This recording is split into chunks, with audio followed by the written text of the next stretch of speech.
It's okay. It's okay. Off your mind. It's okay. Off your mind. Chai! Now wow, people wey suppose talk truth to power don't off mic. And if we talk, now 500,000 they go summer us, call them hate speech. But fear not, Maiyegun don't come. Him go touchlight every corner, nooks and cranny of all these bad people where they spoil our country.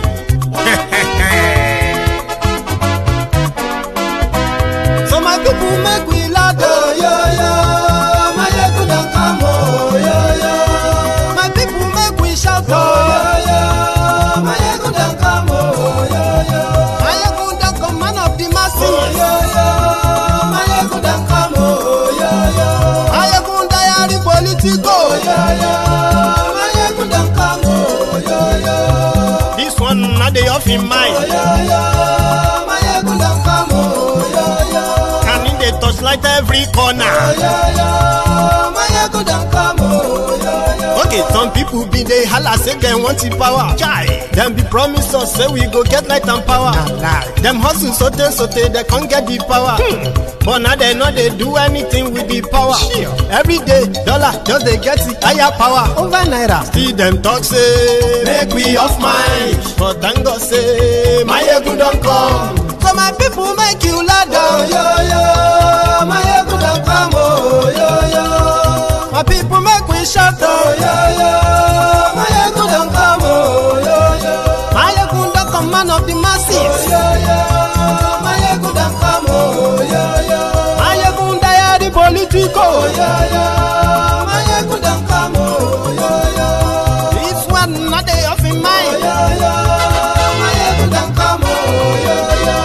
Person where they do evil, no one make person talk.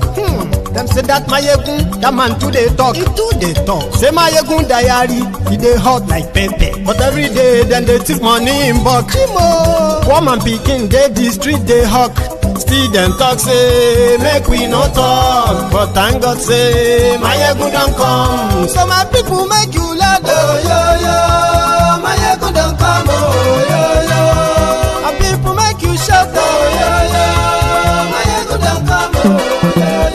Maiyegun don't come, man of the masses, Maiyegun don't come, oh, yo.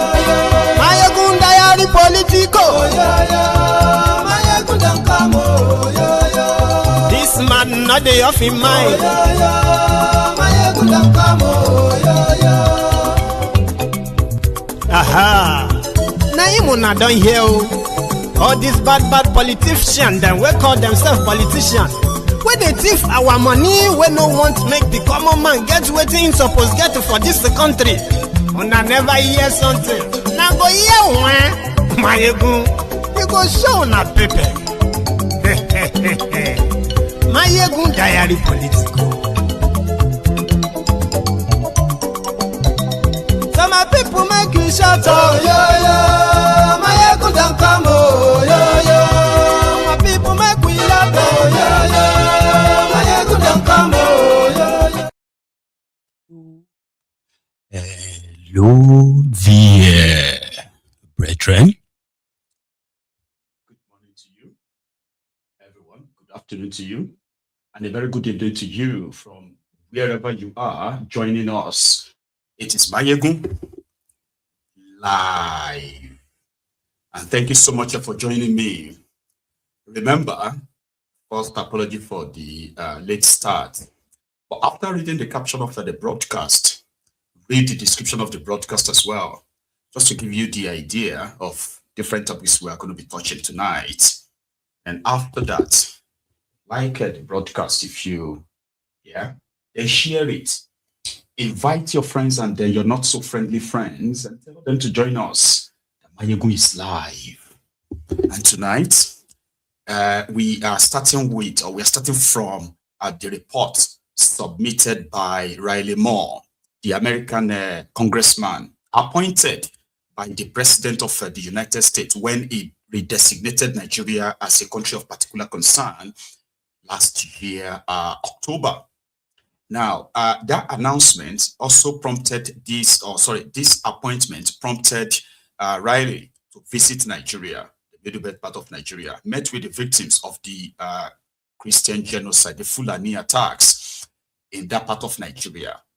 And they have also held series of, congressional hearings on this same matter. And the last 3 months, Riley and his own group said they have gathered all they needed, and they are now ready, right, to submit this report to the U.S. government. That was a few hours ago, but it's been submitted now, I believe. But the content of their report, or the highlight of their report, is also very much published for everyone to see, where they have started making some demands in curbing the Islamist jihadists spreading in Nigeria. Now, most of their recommendations, or most of his committee's recommendations to Trump, have started generating their own, dust right now in Nigeria. So tonight, I will probably go through that with all of us, and then we go to other stuffs too, where Peter Obi narrowly escaped assassination in the hands of the Okweodoyo of Edo State, the APC thugs in Edo State, who attempted to take his life and the life of those around him today. But yeah, that happened. We're going to get to that part. But let's start with Riley, whose report I will be reading, all right? Because this is not the comprehensive report, okay? But this will give you an idea of what Donald Trump is expected to act on in the coming days, weeks, or what have you, and also the Nigerian government under Tinubu.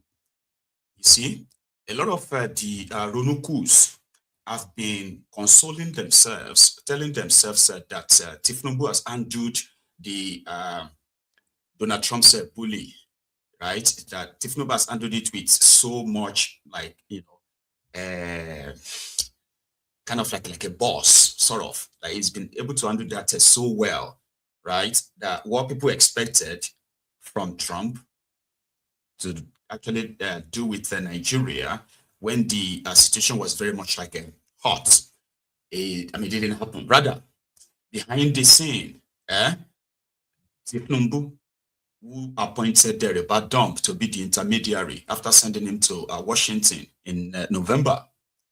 And since then, they've actually given the Americans everything they wanted. Literally everything. But right now, it seems that this line is also going to put to test how much Tinubu is willing to give away, and how much of that is even in his control. Because from their reports, they are demanding that Sharia must end all over Nigeria. That's something that, you know what? Let's read in part what he submitted to Trump. So here, it said, the ending the persecution of Christians in Nigeria. Riley Moore.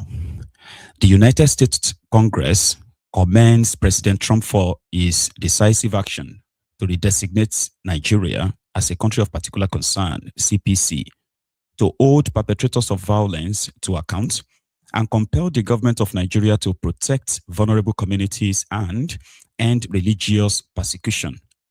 The president called on Congressman Riley Moore, Chairman Tom Cole, and the House Appropriations Committee to investigate and produce a report on the persecution and slaughter of Nigerian Christians.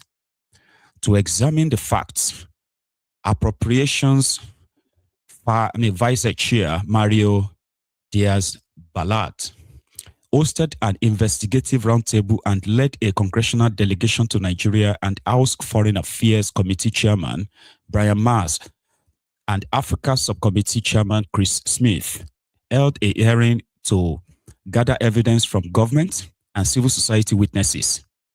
The close collaboration culminated in the following recommendations. Their findings. After decades of persecution, Nigeria is the deadliest place in the world to be a Christian. Christians are subject to ongoing violence attacks from well-armed Fulani militias and terrorist groups, resulting in the death and murder of tens of thousands of Christians, including pastors and priests. the destruction of thousands of churches and schools, as well as kidnappings. Blasphemy law in Nigeria's northern state are used to silence speech and dissent, target Christians and minorities, and justify so-called convictions without due process. President Trump's bold action and attention from Congress has created a once-in-a-generation opportunity for real change to address this 2 decades-long crisis. Although the government of Nigeria is a key partner for the United States, such government must demonstrate the political will, including by allocating their own financial resources to immediately reduce and then eliminate the violence. The United States and Nigeria should take this moment to redefine a new strategic partnership to make America and Nigeria safer, stronger, and more prosperous. Their recommendations. One sec. Right. Recommendations. Strike a bilateral agreement between United States and the government of Nigeria to protect vulnerable Christian communities from violent persecution, eliminate jihadist terror activity in the region, further economic cooperation, and counter adversaries in the region, including the Chinese Communist Party and Russian Federation. Such an agreement should include, this is their recommendations, right? They want America to be the main partner of Nigeria and whoever America chooses, all right? This is their recommendations, that Nigeria must stop dealing with Chinese and Russians. Let's continue. So they said commitments, which include, right, should include commitment by the government of Nigeria to, 1, co-fund donor-supported humanitarian assistance, including through faith-based organizations, and to prioritize underserved communities of internally displaced persons, IDPs, and their host communities, especially in the predominantly Christian middlebelt region. Support and respond to early warning mechanism to prevent attacks and kidnappings, including by deploying sufficient and capable security forces to the middlebelt to enable rapid and effective response, and hold those who ignore the warnings accountable. Remove Fulani militias from confiscated, productive farmland and enable the voluntary return of displaced communities to their homes, including by ensuring security and infrastructure, thereby reducing the need for humanitarian aid and generating economic development through increased agricultural productivity. That's the first part. But there is more. From Riley Moore. They want Nigeria to stop the Chinese, because you see, the middle belt part of Nigeria, northern part of Nigeria, which have seen serious and continue to see serious, violence from these extremists as well as the terrorists. This area, these regions, right, they are also so rich in minerals and the natural resources. They call them the rare earth minerals, right? And guess what? A lot of interest groups sponsored by different countries are operating in this part of the, terror infested area. But they won't leave. We have had evidence of Chinese, mining in different parts of northern Nigeria, mostly the areas occupied by these terrorists, no-go areas, ungoverned areas, right? I don't know that of Russians. Russians are not extracting anything in Nigeria that is publicly known. Or maybe Americans are not too, except recently, last year, when Tinubu signed this memorandum of MOU with France to allow France to have access to the rare earth minerals in Nigeria. That one is ongoing. So, I don't know, maybe the Americans have an intel that the Chinese are somehow also fueling the terrorism in that part of Nigeria. So they want Nigeria to cut them off. I don't know how that's going to happen, right? They want Sharia law to end, blasphemy law to end. This is the other part. They said, continue and expand security cooperation with the United States, including by the divestment of Russian military equipment for American military equipment through sales and financing. Technical support to the government of Nigeria to reduce and then eliminate violence from armed Fulani militias, including by developing a demobilization, disarmament, and reintegration program to address illicit weapons and support safer communities while allowing farmers to engage in legitimate self-defense. You see that part? I've said something on that before. There is a plan that the American delegation are pushing with the NSA, Rebadom. That is to give the middle belt part of Nigeria a special kind of like a US military protection that is going to be, approved by Nigerian government. And part of that idea is to ensure that you see areas where the Fulani terrorists have taken over in the middle belt part of Nigeria, right? The deal is to get rid of all of them from all of those communities and then return those who have been chased away into the IDP camps, return them back to these communities. And not just return them back. No, there will be a special security arrangement whereby an average middle belter will be allowed to carry American weapons in self-defense, for self-defense. You'll be seeing farmers in Benue, farmers in Taraba, farmers in Plateau states, okay, farmers in Kwara, farmers in Kogi, all this central area, middle belt part of Nigeria, right? They would have this different kind of like a security arrangement than the rest of Nigeria. But it is in that report. Let's continue. So here, for self-defense, right? It said, and then supporting the new Ministry of Livestock, ranching plans, and meaningful land reforms efforts. So enhancing the recruitment, technical capabilities, and willingness of the security forces and military to prevent and respond to violent attacks.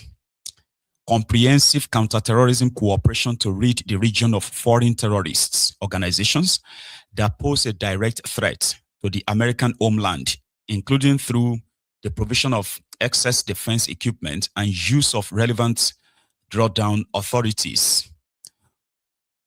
Counteract the hostile foreign exploitation of Chinese illegal mining operations and their destabilizing practice of paying protection money to Fulani terrorists. See what I said? I haven't even. America is practically trying to tell Nigeria that China is doing terrorism in Nigeria through their illegal mining. That's news to you. No, let's continue. So, then also for Nigeria said to implement the National Security Department of State and related Programs Appropriation Act 2026 to support the preceding recommendations and the following priorities. One, increased accountability by requiring proof of progress before obligating additional funds. Programs to address religious freedom, atrocity response, legal reforms, expand and improve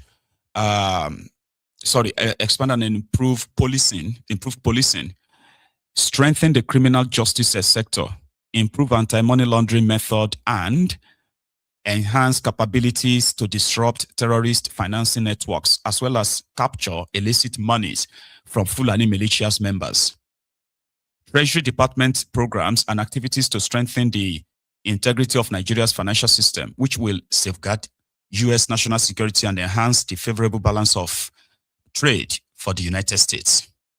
United States Development Finance Cooperation investment in Nigeria, especially in the Middle Belt, right? So they want to change not just security of the Middle Belt, they also want to change the economy of the Middle Belt. It's part of their proposal. GAO auditor report on the effectiveness of aid to Nigeria and recommendations for strengthened oversight. Also, to invoke and publicly announce the CPC presidential directives to name and shame perpetrators of violence, implement sanctions on groups and individuals who participate in or tolerate violence against Christians. Continue visa restrictions for perpetrators involved in Christian violence and violations of religious freedom. Demand the repeal of Sharia codes and criminal anti-blasphemy laws. So they are asking Tinubu, American government, to pressure Tinubu now to make sure that the Sharia ends in Nigeria. Would that not be the end of Nigeria now? Okay.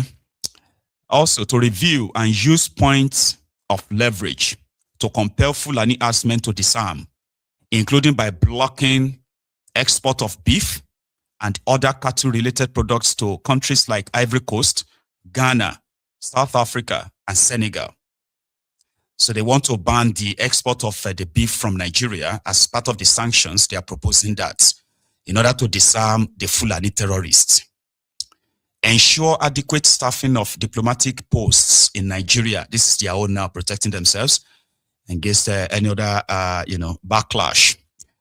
Improve the foreign military sales process to expedite the procurement and delivery of defense articles and services necessary to support shared security priorities.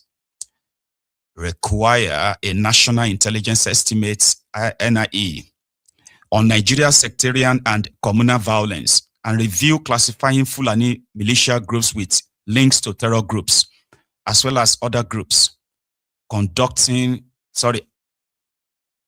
organized campaign of violence that threaten the United States as a foreign terrorist organization. Enlist the support of international partners, including France, Hungary, and United Kingdom. Okay, so that's those are the recommendations of Riley to Donald Trump. There are so many things that is actually going on in the United States concerning these killings in Nigeria. You still have the Ted Cruz team too.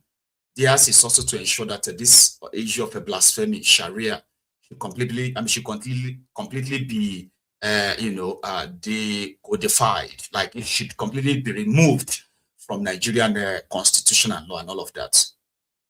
So that is what we now get the Islamic North, okay, to possibly begin to consider having their own Arewanistan. If that by any means is succumbed to by Tinubu, because like I said, out there, they are pretending that they are not responding to Trump. Initially, when they were spending money, sending everybody around to do propaganda that there is no Christian genocide in the middlebelt part of Nigeria, right? Tinubu himself kept mute. But behind the scene, right, they were sending delegations after delegations to America, and Americans were also sending their own delegation to Nigeria. So their meetings and all of that is centered on neutralizing the Fulani terrorists in Nigeria and their sponsor. So the ball is now in the court of Donald Trump, I think. Here is what Riley also put out after submitting the report, meeting with the White House, staff. Here is what he put. I said, following today's productive meeting at the White House, I want to thank President Trump for redesignating Nigeria as this, okay? So he said, particular concern for his administration's commitment to protecting our brothers and sisters in Christ from persecution and addressing the broader security challenges plaguing Nigeria. Since President Trump redesignated Nigeria as a CPC and tasked me to lead congressional investigation, I have worked diligently with my colleagues to produce the report we presented today. I also want to thank House Appropriation Committee Chairman Tom Cole, Vice Chair Mario Diaz-Balart, Foreign Affairs Committee Chairman Brian Most, and Congressman Chris Smith for their leadership on this comprehensive investigation and delivering this report to the White House.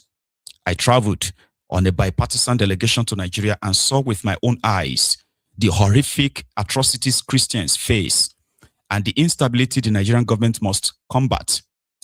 Through congressional hearings, expert testimony, meeting with internally displaced people, hearing from religious leaders, and engaging with high-level Nigerian government officials, we have provided a clear picture of the threats environment in Nigeria, threat environment in Nigeria, and the horrific persecution Christians face. This report outlines concrete steps to impose accountability measures, counter radical Islamic terrorism, and lay out a plan to work in coordination and cooperation with the Nigerian government to bring security to all the people of Nigeria. So our brothers and sisters in Christ have suffered in silence for too long. The world is now watching, and I urge the Nigerian government to take the opportunity to deepen and strengthen its relationship with the United States. Doing so is in the interest of both our great nations. Together, we must address these pressing security challenges and bring an end to violence against Christians. Even though the rogues in Nigeria possibly are patting themselves on the back that they have this under control, well, they did not. Except if indeed they really, really want to end the terrorism, then they can take the opportunity. You know what I mean? Like take the chance.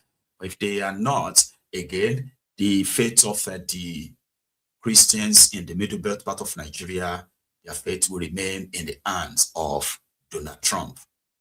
What he does with that in the coming days, weeks, months, and even years. So 2 days ago, 10 people were slaughtered by disorganized Fulani militias who killed these armless people in their own homes, right? So yesterday they were buried. And I'm going to add that to this report before we go to something else, all right? Let us go to Plateau State, okay, where 10 people were slaughtered. And then their relatives and the rest of them were asked to come and start identifying them before they were buried. They were given mass burial. It's a long clip. Please watch, okay? Members of the family are to identify the corpse of their members. So they are here to identify the corpse of their members or of their family members.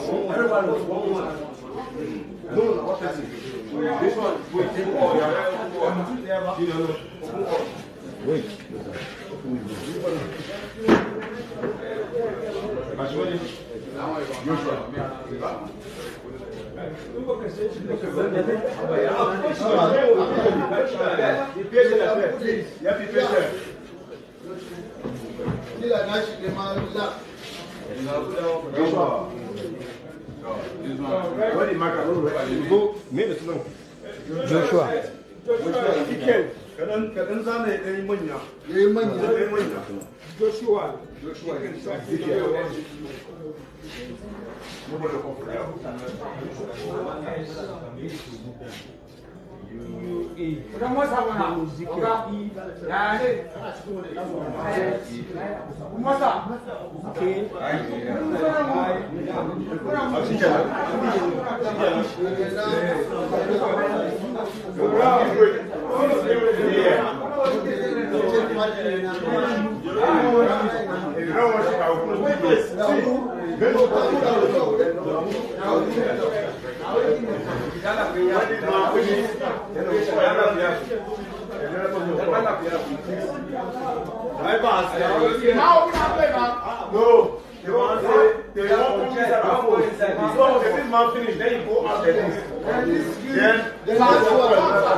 The next one.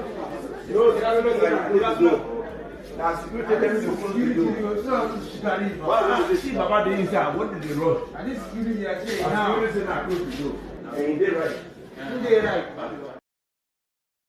Just so you know. So this is the everyday life of so many people in that part of Nigeria, all over Nigeria. It's like everyday thing, right? People get killed just like that. And the terrorists themselves would appear somewhere else where they are doing peace meeting. And they will kill again. I just read it today that Benue State is going to rehabilitate repentant terrorists. They call them local terrorists. I've never seen anything like this in life. In Benue State, in this same Plateau state, their own governor, Mutangi, is also planning to rehabilitate terrorists. Just like, it's like, a dream, kind of like, is this even real? So somehow, once they get infected, they suddenly believe that placating these terrorists, they call them repentant bandits, repentant terrorists. But they have never repented. None of them has repented. You see, even El Rufire told us that a dead terrorist is a repentant or repented terrorist. Okay? Terrorists don't repent. Not these ones. Not these ones whose mission and ambition is, to capture Nigeria for their whatever religious ideology that they are pushing in their head, and they will kill. If they have to kill all of us to achieve that, they will do it. If it's going to take them 100 years to do that, they will do it. But it is not because they are so that powerful. It is simply because, the government of Nigeria is compromised. The security, architecture of Nigeria has become so compromised. Therefore, these terrorists, rather than for them to be faced with like fire, they are being, welcomed with what they call the non-kinetic approach, while lives continue to perish in their hands. Right? Let's go back to that to that Plateau state. This time, at the burial site. Deceive the world with lies. I was sympathizing with the 3 Fulani men that were killed, or the other time. I saw it. I was sympathizing. And I was looking for their leaders to say, I'm sorry with what has happened. And I couldn't find them because I was under tension. Even I myself, I'd have to manage with the cancer of the liver that I'm facing through. I'm my way trying to go to visa so that I'll go to America, to India, to go and check up again. Because last year I was 6 months there. So this I just want to go for another checkup, because based on the pain that I've been carrying, talking, it has made the liver to swell. And they saw it in the report, in the scanning, the CTG. So that's why they say I should rush back. I have to beg you, please, thank you for what you people are doing. Thank you. But by God's grace, our people will see what we can do. We know the scheming. We know the strategy. We know it. Definitely. Not that we don't know it, but it has reached a state around. They have made our people not to listen to us. We have never entered. Look at houses there. We have never entered even once. Our youth can enter that place in one particular night. We have never entered. No Ruga we have visited. We continue to show love. That has shown it's not silence, patience, it's not weakness. It's not weakness. We want peace. I was on my knees when the National Assembly set a committee. The Habdos were there. I kneeled down. I begged them, you are the supplier of peace. If you say we are going to have peace today, we will have it. But we have always been giving you peace. We have always been giving you peace. We are at the receiving end. At any movement, I will ask the Fulani who killed the chairman Yeti Allah last year. We know the strategy. They want to wage war and look at us as if we are the one that killed them. But they know he was killed at home. And our people cannot go there. And today, 3 people were killed again. Another strategy. Why would they be killed and remove the head? Because Islam cannot remove the head. And even the Christian cannot remove the head, but they went to the extent of removing the head of the Fulani men. On what ground? And I'm not accusing anybody. It can be my people, it can be their people, but all I'm praying that God should expose those that are behind this thing. They will never know peace until they repent. So thank you very much, sir. I've spoken to them. I'm begging them, let them allow. Because, like I reported it yesterday, right? After these 10 people were attacked and killed, the youth regrouped and they went after these Fulanis who are locals there. So on a reprisal attack, they killed the boy. Right? That's why he's admitting to that. The boy was killed and he had to go and meet the Fulani leaders in that area to appeal to them that, for peace. All right? As the tension continues to rise. But yeah, it's been bloody enough that the people have been at the receiving end. The government of Nigeria hasn't declared that they want to disarm the Fulani terrorists. They can't even say it because the National Security Advisor to Tinubu, Nuhu Ribadu, has admitted to have given over 2,000 AK-47 guns from the office of the NSA to the Yetiala so that they could defend themselves, protect themselves. So who approved that? Tinubu Abe. That the Yetiala should be supplied weapons. Who are they in the scheme of the things? It is also inside in that same Nigeria, in Nigerian army, that they have a special squad. I've been a squadron that they call them, dedicated to providing security for the Fulani axemen and their cows. They call them the anti-rustling squad of the Nigerian army. That's their job. Protect these guys and the rest of that. Now, all of this is part of the, what do you call it? It's part of their background arrangements that continue to fuel this on its own. Yeah, so who are they going to turn to in this instance now? However, the Nigerian army, Nigerian soldiers, they paraded the aftermath of their own encounter with a group of Fulani, a group of ISWAP terrorists. They neutralized them because if not, they wouldn't have been able to capture what they call their own gun machine. Guys, see, these guys in this their terror act, okay, when you have seen some of this, once they hijack trucks, they will mount machine guns on these trucks. That's very common. Where you are going to see a Toyota Hilux with a gun, what have you mounted on it? Machine guns, right? But these terrorists have also mastered how to ensure that their bikes, because they usually use the bikes to penetrate the entire terrains of all those jungles in Nigeria, right? So they've also mastered the art of mounting machine guns on the bikes, which means as they are riding, they are firing. And we are talking about guns that will fire hundreds of rounds of ammunition at once, like that, yeah? So they showed us that, well, they captured this and neutralized those who were using them. Kudos to them. So,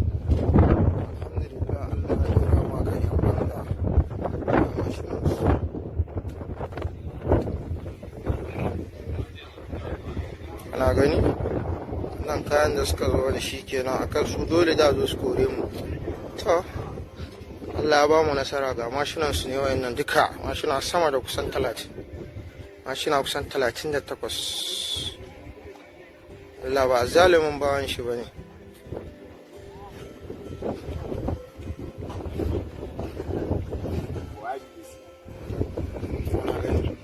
Nan bama ne duka gashi sun zo a dole za su kore mutane da shi. But these people, they don't get joy. They really mean now. They mean to dislodge us for this camp, but shall God no go leave them.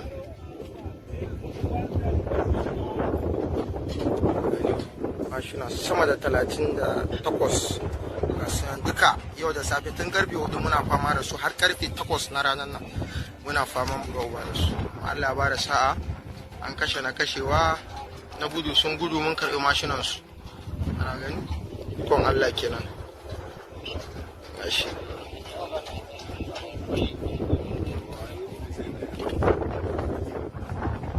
So person won't escape. You have like maybe 200 bikes, okay, and some few trucks, all of them armed to the teeth, firing at your direction. How do you want to do it? we have to commend these soldiers who have had to battle these guys every day, despite the fact that they are ill paid, they are poorly paid, they are ill-equipped, and then mostly operating within an organization that has become so compromised, right? Where your position could actually be leaked to the terrorists you are trying to get rid of, and then you will become the victim of this terrorism as a soldier. So we kind of like have to commend them. If you're a soldier, Nigerian soldier watching me, I actually respect you, because I respect the fact that somehow some of you believes that you are fighting to protect and safeguard Nigeria. And you all know your frustration as well, right? And how much you have done, how much of your friends, or how many of your friends you've lost in this fight against these terrorists, in this whole compromised fight against the terrorism, where many of you are being sent straight to the meat grinder, just get killed, like you are just numbers, nothing, right? Then after doing all of that, you finally captured this terrorist, kill some of them, captured some of them, only for politicians who have no idea what it is like to confront these animals. They will sit in their comfort offices, like comfortable offices, right? They will be there, deciding that these terrorists, they have suddenly repented, so therefore they are going to release them back into the wild. So it takes a lot for you to still be carrying that gun in the name of I'm fighting for my country, to defend my country. So I really, really respect you. You know, I respect you. And yeah, and I wish you well. Because in other parts of the country, the same criminal politicians who have failed to protect their own citizens, which is their primary responsibility, if we all want to be honest with ourselves, right? They failed, but they have succeeded in harming young people as their political thugs for election, for politics, to intimidate their opponents, and also to keep themselves in power. Keeping themselves in power to be doing nothing, by telling us that killings didn't start today, kidnappings didn't start today. Why must it end now? As much as the whole thing is as kind of like a cutting out of hand, so to say, right? So they have guns for their own political thugs. And they nearly killed Peter Obi in Edo State today. How many of you remember when your governor of Edo State openly threatened him that he should not be coming to Edo State without informing him? Because he won't be able to guarantee his safety anymore. Why would you say that? Right? Of course, because right now in Edo State, Opeodoyo owes Tinubu a whole lot of gratitude for making him governor of Edo State. And in paying back, he cannot risk the Edo people, right, voting against Tinubu. For him, he's got the control of the place. Why would Obi keep coming back here? In Nigeria. So, here is that clip, in case if you have probably forgotten. This is where we're going to start from, to what later happened in Edo State today. Here, Opeodoyo, governor of Edo State. The man will say no gashishi. I am sending a direct message to him. There is a new sheriff in town. He cannot come to Edo without telling me, because his security will never be guaranteed. Whatever happens to him when he's in Edo State, he will take it. I am serious about it. He came the other day and donated 15 million. Somebody will say, no, Gashishi, why get 15 million to donate to people? By the time he left, there was crisis. 3 people died in Benin. So for that reason, tell Obi he should not come to Edo without telling me.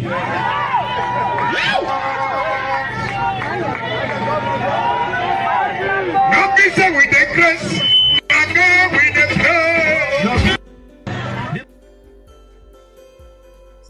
praise. They're actually crazy. So a lot of people reacted then, like, why would you say that? Like, what the heck, man? But he said what he said. Peter Obi didn't go to that Edo State until today. So he was at a school, a nursing school in Edo State called the St. Philomena School in Edo, where again he donated the 50 million naira check to support their school project or something, and left the place to the ADC state secretariat. And afterward went to Maiyegun, the former IVPC chairman, former governor of Edo State, who is now a member of the ADC. Went to his place. That is when the Kasala burst. They were actually shooting to kill, destroyed properties, and all of that. I have all of that here. Let's start from the school. St. Philomena, where he gave them money this afternoon before the attack. Part of what you are doing by presenting this check of 15 million, it gets to the operator, the manager, the provost. Let me continue to thank you. And I'm happy, the manager, what you told me today, because it showed me the amount I'm still owing his life. You know, when I thought I'm doing well, he reminded me I need to do more. So thank you. But today, I just, as I did last year, I'll continue. Maybe because of what you said and you're doing fishing touching. Let me hope I'll come back even this year if I can. You know, thank you. So you hold. So let me start by this token contribution in support of what you are doing by presenting this check of 15 million.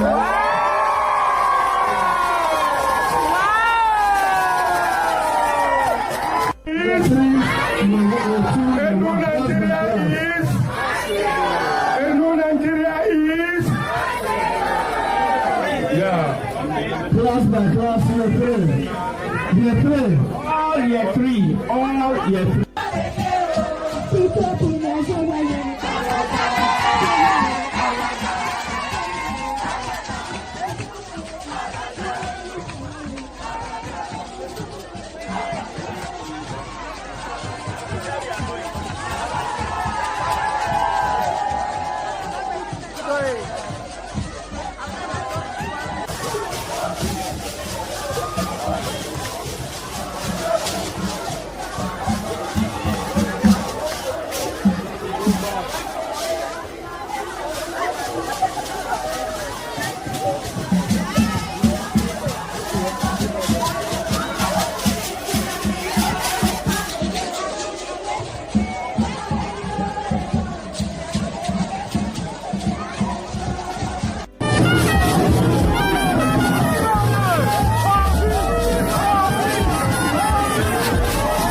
What are you saying, Gege?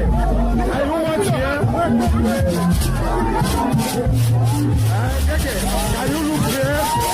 What are you saying? Now who the checker?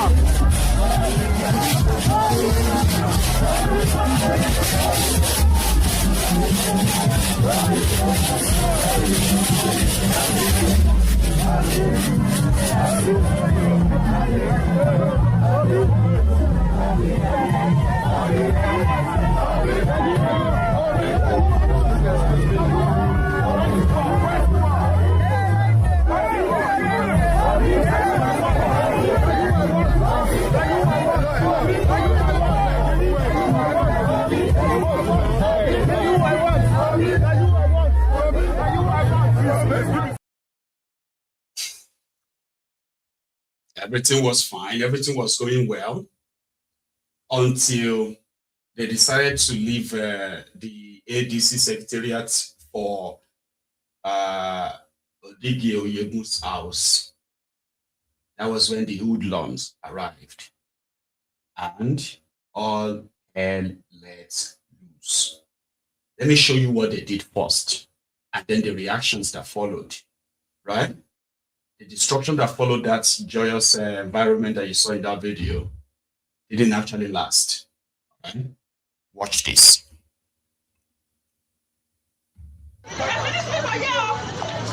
This is the ADC State Secretariat. See the injured. Look at this one. I was injured. This is the ADC State Secretariat in Edo State, Okwelaka. We just received our dignitaries today. We had a Tikapi Olumide Akpata was decanted to the AGC, and Peter Obi was here live and direct to witness it. Just few minutes after the event took place, the APC sent their thugs. They came in numbers with a Sienna or branded vehicle with pop passion. They were shooting. They destroyed vehicles. They destroyed this woman's vehicle. Look how they scattered everywhere. This is a woman who sets up in the secretariat. Look at that things that were destroyed. Is this the kind of state Mondo Pueblo wants to present over? Look at this water destruction. They said the woman was shot to the neck. The woman has been brought to the hospital. They shot the woman to the neck. Many people were beaten and were injured. Look at our DJ, the DJ who covered the event. You can see all his vehicles have been destroyed. They stole the laptop of the DJ. They scattered his phone, and his laptop was stolen. And look at how they were scattered everywhere. See, destroyed bottles. They came with guns. They say all of them were having poppers on their house, and they were shooting sporadically in this venue. Look at this guy's bicycle. They stole his bicycle. Look at it's like they beat people. Look at what happened. See, they destroyed what is here. See, this violence cannot allow to continue. The power arm of the DJ we are taking. See, this is Edo State, and the power of opposition cannot be subdued. Everybody who wants to join the APATC must be allowed to join. So we have the right to gather, we have the right to participate. Any form of intimidation and oppression that they are using in this state to oppress us will not be allowed accepted. This is totally unacceptable. Nigeria cannot survive. We cannot be a one-party state. And yes, the government is seeking for 2.5 million votes, imaginary votes, by deploying thugs to hand and fight the opposition. See, Nigeria cannot be sustained in this manner. Mondo Pueblo must get the message clear, and we will continue to stand our ground. Enough of this killing, enough of the shooting, enough of the destruction. Many people were destroyed. Look at them, they were destroyed. We are beating. It is only God that we tell. I see the thing. Now they shoot. This is what they shot. You see? This is what APC did here. In front of Chief Maiyegun house. This is what APC did. So you guys should know that 2027 is not going to be 2027 is not going to be a child play. Look at what they did. Look at what APC did. Look at what APC did. They shot. They were here shooting, destroying people's car. Yes, it's a gunshot. Yeah, it's a gunshot. These bullets. Yeah.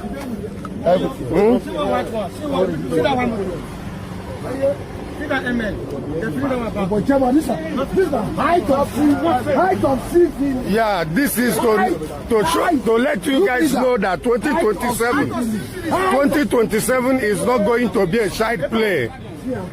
You should be ready.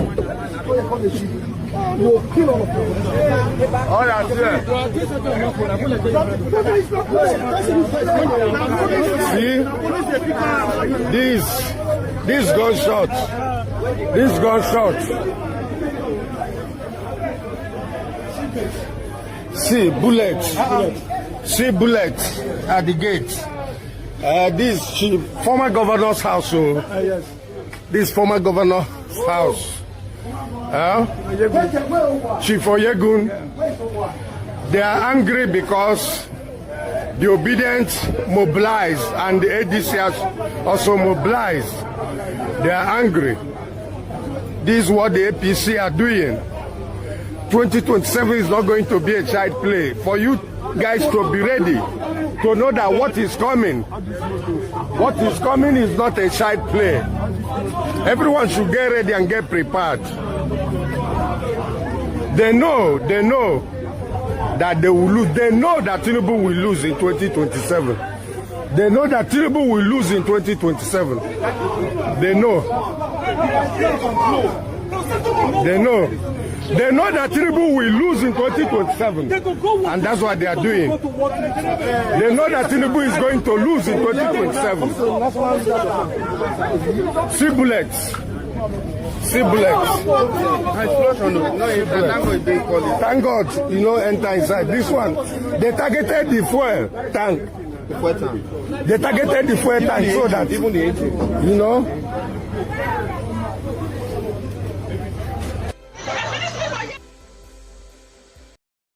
2027 is not going to be a child's play.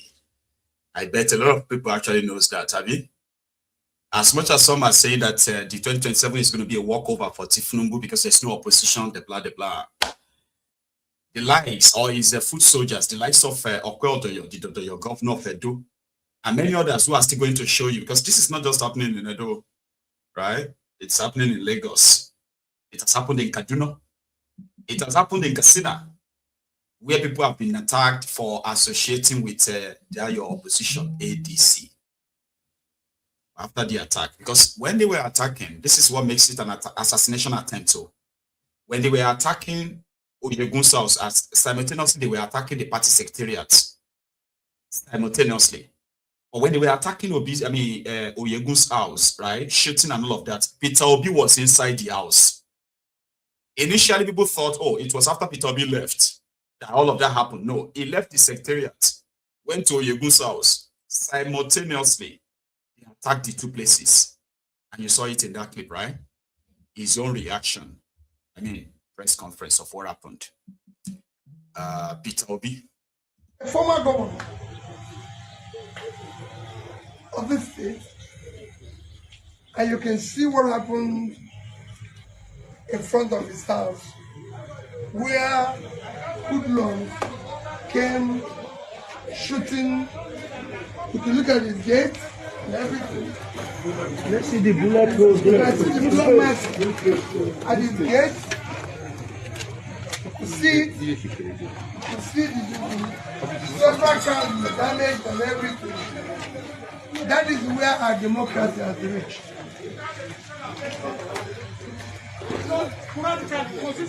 The hoodlums came for you to know what 2027 will look like.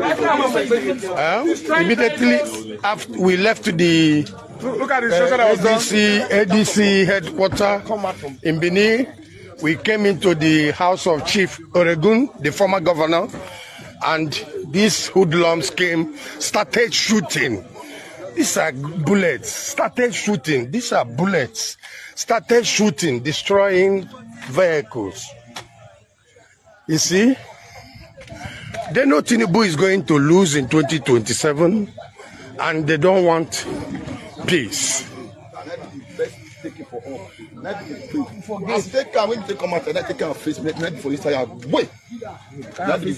Yes. Everybody magazine me. The other guy carry key. I know that he wants to shoot and he can for the magazine to come for us. Post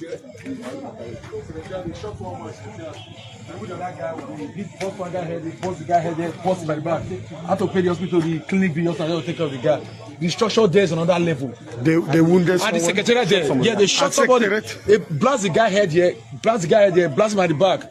They beat him merciless. Yes, they shot one man in the neck, down hospital.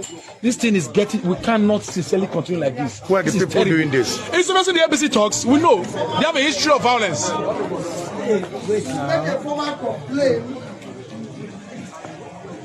and I assure you, this cannot continue at all. We have a country, and we are a part of the country.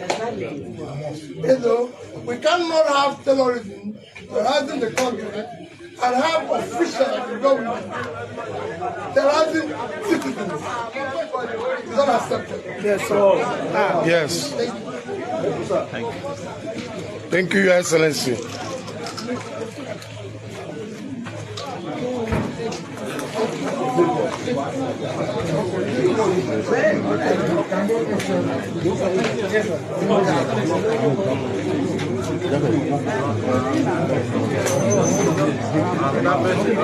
Big man.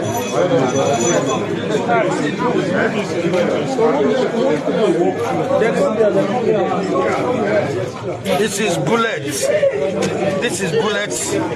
Oh, yeah. Yeah. They ran away when the DSS started retaliating. They now heard the sound of a different gun and they ran away. The information reaching us heard it that immediately we left the secretariat, ADC secretariat, they came in shooting. They shot people, wounded some people. Those they wounded are now at the hospital. This is bullet, life. This is bullet. They want, no, they came here to light people. Yes, sir. Had it been we didn't lock this gate, they will light everybody. All the plan is to light people. That was their plan. Yeah, it's to light people now. They want to light people. Now you get the car. You see? I'm the state youth leader. You are the state youth leader. Maybe that's the reason why they did this. Yeah. My car, they knows me already. So maybe that's the reason why they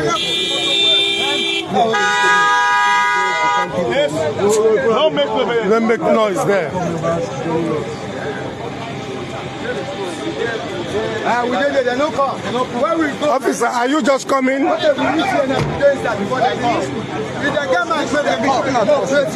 Some hoodlums, stop, scared.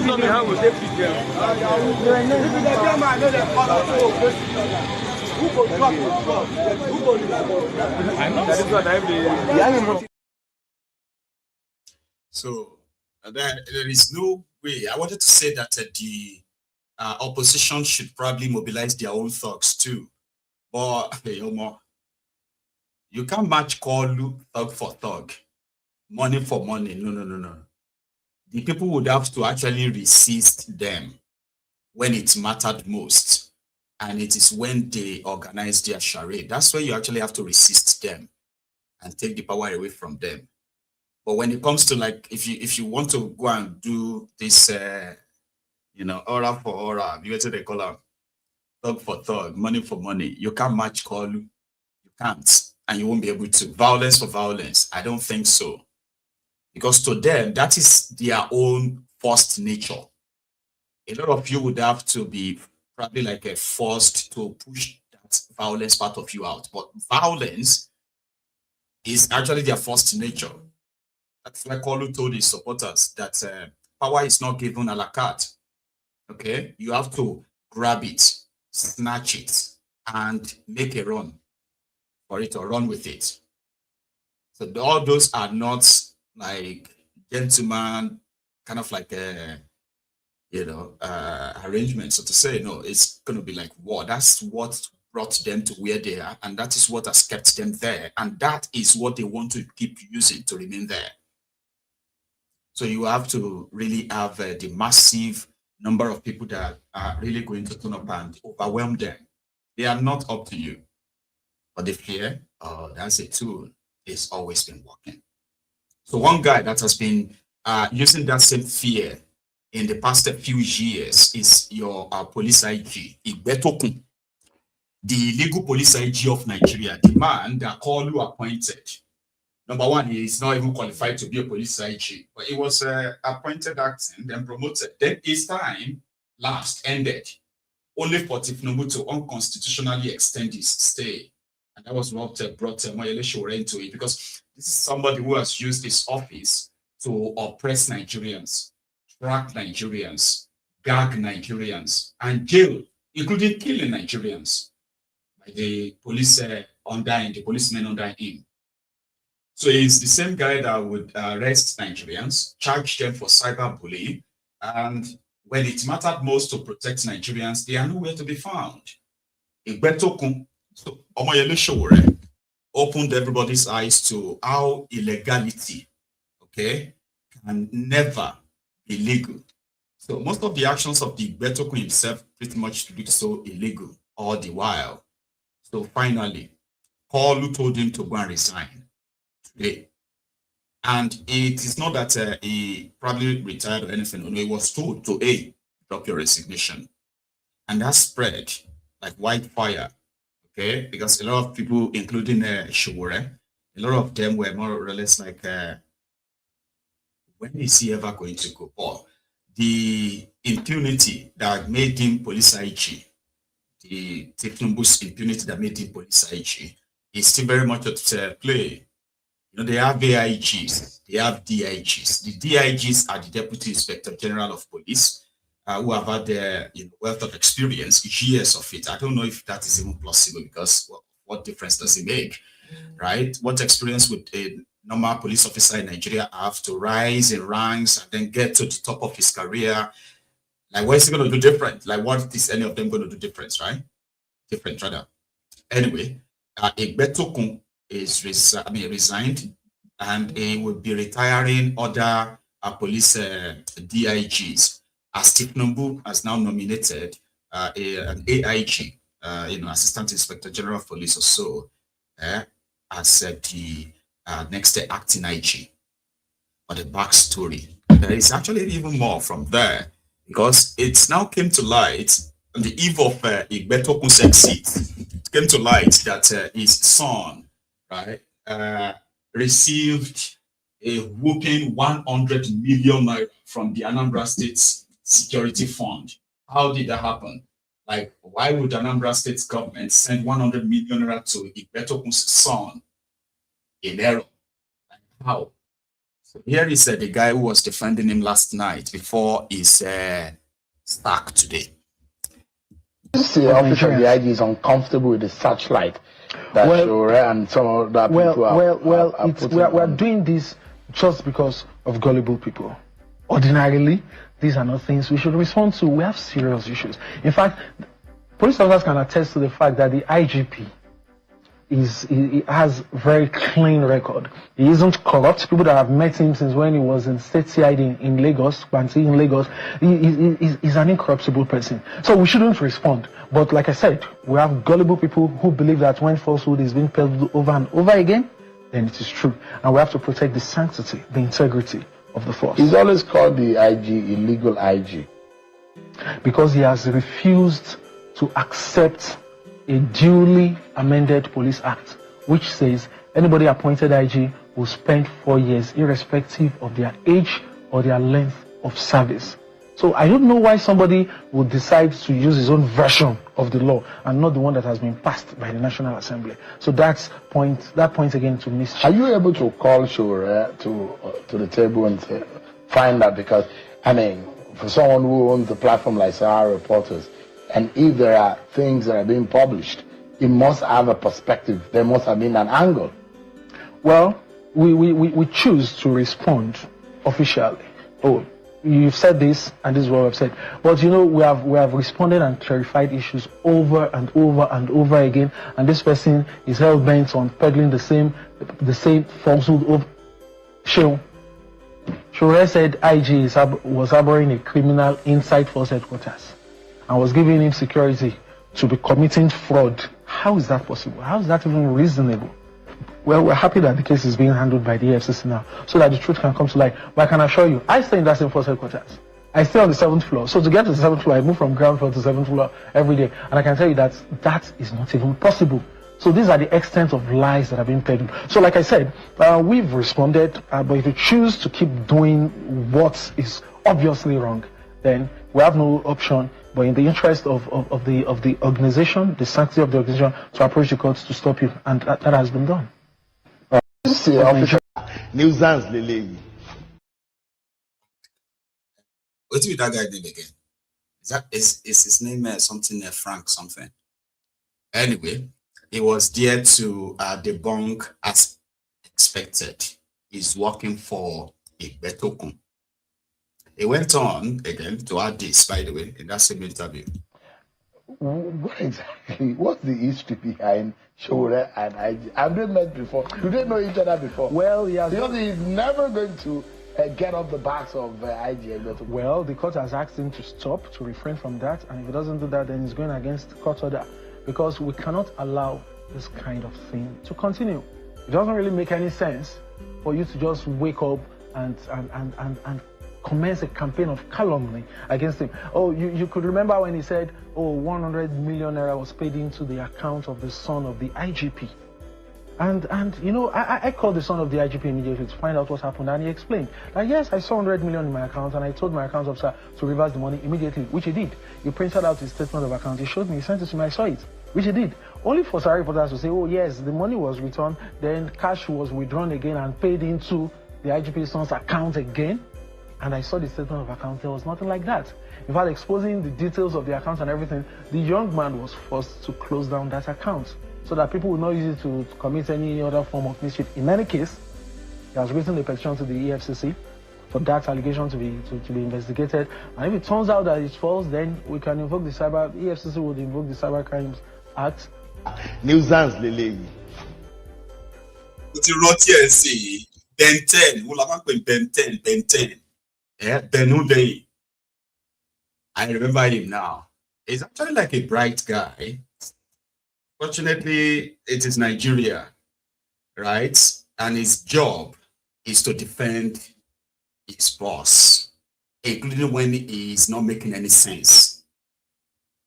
Some other reporters confirmed that 100 million naira was paid into the account of the police IG's son, right? They gave evidence of that from the Anambra State government. Anambra State government never said anything. They just kept, right? But Ben 10 was on TV last night to tell us that the boy returned the money. He surprisingly saw, he kind of like surprised to have seen 100 million naira in his bank account, you know, from Anambra State Security Fund.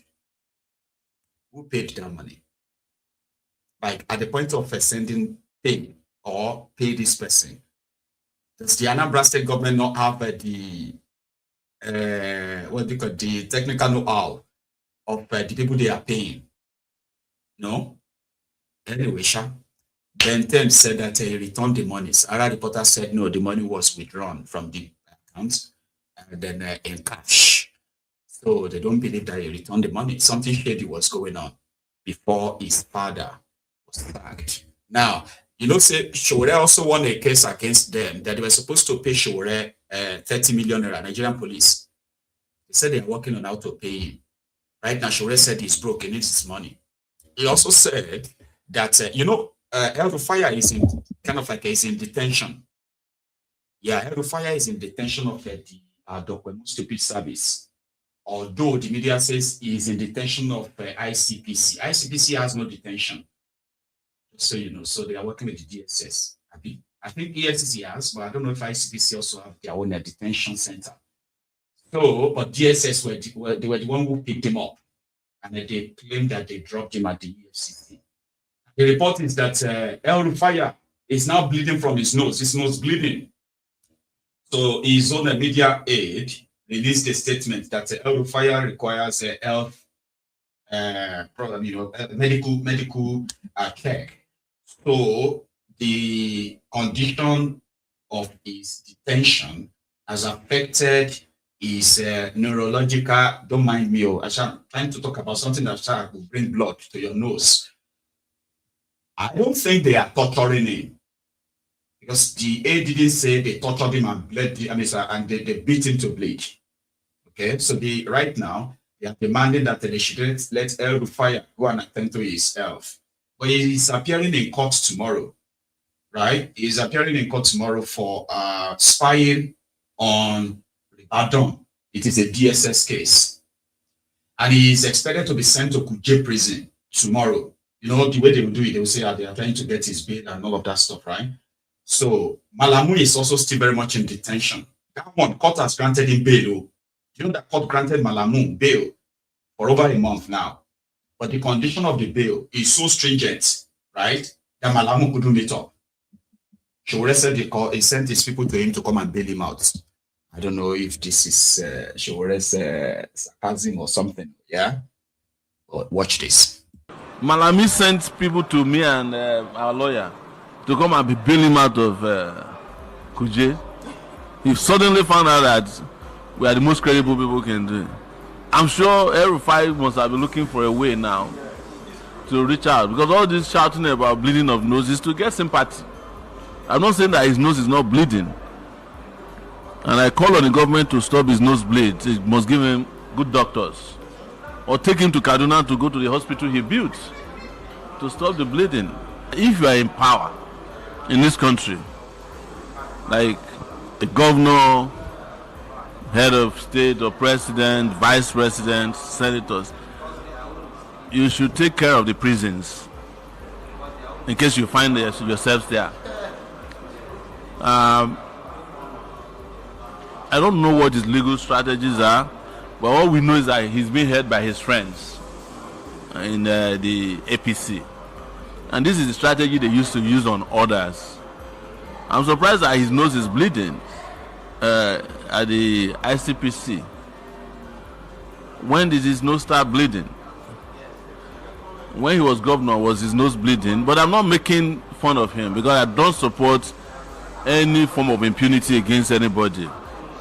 But even while we are condemning impunity, we must also not let history evade us by reminding ourselves that these guys created the monsters that is now consuming them. They are both culpable and liable for paying me 30 million, and they haven't paid me. And that's affecting me right now because I'm broke. I need the money. But they are not the only one. The DSS is also owing me over 2.5 million naira. Judgment debt since 2021 or 2022. They also have in their possession about 3 of my phones and 10,000 naira since 2019 that they legally took from me. The DSS also blocked my GTB account since 2019. Even after they dismissed their useless treason case, they are still blocking the account. So, and I have $100 there that I need very badly. So all these monies, when they come, we are going to use it to fight the system. But some of them will go to charity. So I'll give some of the money to the people of Oworoshoki, whose house were to be demolished when I was declared wanted. That was the people I was going to see. And other groups. You know, I have a foundation that gives scholarship to people. I'm going to do giveaway to some of the guys there, the hungry guys that I work with alongside. I'm not mocking them. Some of our guys are genuinely hungry because the country is economically bad. So let them pay up. Don't waste my time. Yes, pay up. And we also have we still have some other pending lawsuits against them, even in Abuja here. And we hope the judges take a cue from what Justice Musa Kakaki did in Lagos.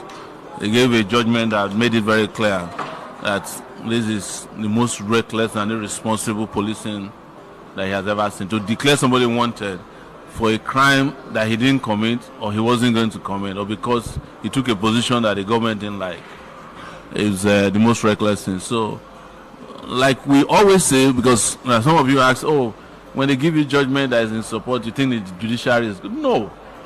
We've always made it clear that part of our job is to bring justice to the judiciary. And that's why we go to court. Is to bring justice to the judiciary. The judiciary must work in our lifetime. But the judiciary is not just to give judgment, it must enforce its judgments. And that's where the problem, the police is notorious for not paying judgment debts. And I think that if they know that whenever they abuse people's rights and they get judgment against them, they'll have to pay, it will help them curb some of the criminal activities in the police and the recklessness and impunity. If they know that the police will be bankrupted and it will affect your salaries if we have to pay all the judgment debts, then you get held accountable and liable for your actions and inactions as police officers. That's right. Omoyele Showore. And today, when they booted this illegal police IG out of office, Showore took his car straight to the police headquarters to go and see if he's going to see Igbetokun packing out now that he has no power over him or declare him wanted or ask his policemen to shoot at him, tear gas him, or even arrest and lock him up. All of this illegally. But he didn't see him. He just saw those who are standing in front of the office, probably police officers too. This was Abuja this afternoon.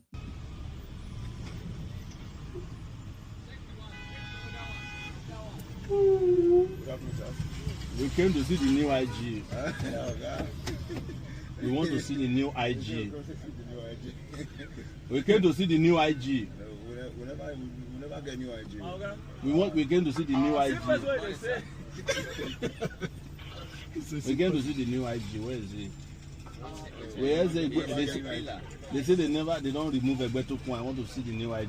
No, it's in the villa. You are not aware that they have removed Egbetokun. You are not in the police. You don't send signal.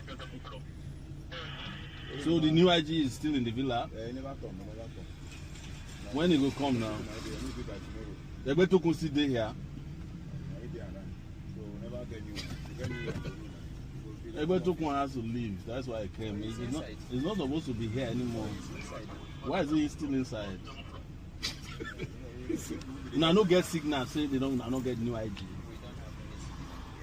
Okay. So you cannot let me go and tell him to leave. No, you can call him so that if he say we. Do you have his number? If you have his number, you can clear this with so that we have the other stuff. I don't want to stay. I'm not interested in staying here. I said I don't want to stay. I just wanted to see if the new IG has come. No, the new IG. Okay. So that's the person. Me, I don't expect Egbetokun to still be here. And I want to know the time they are pulling him out. It's only the Egbetokun is inside now. The new one not come. It's in the villa. I wanted to come and see what the new IG is there. New IG. Yeah. They don't change the IG. Look at this man. They don't change the IG now. So now we will tell you now with the police. All right. I'll come back tomorrow. Well done. All right. Let's go. That's a show, right?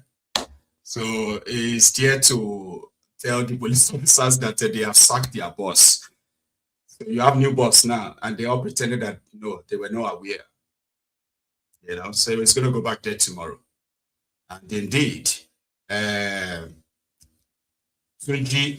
Disu is going to be your acting police IG, and then your substantial IG in the next couple of weeks.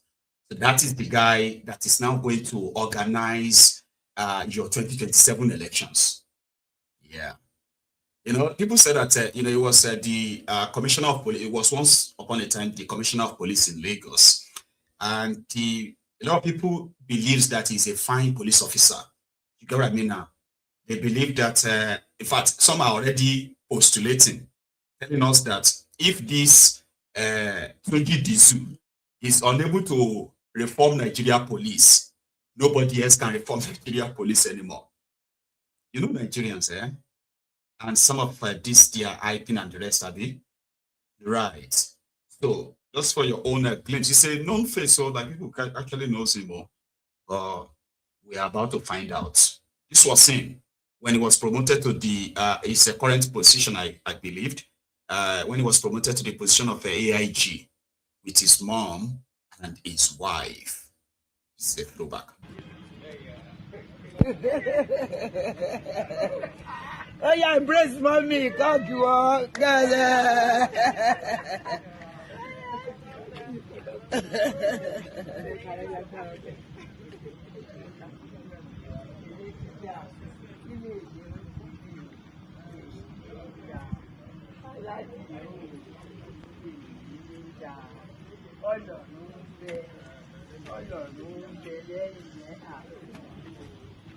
like you.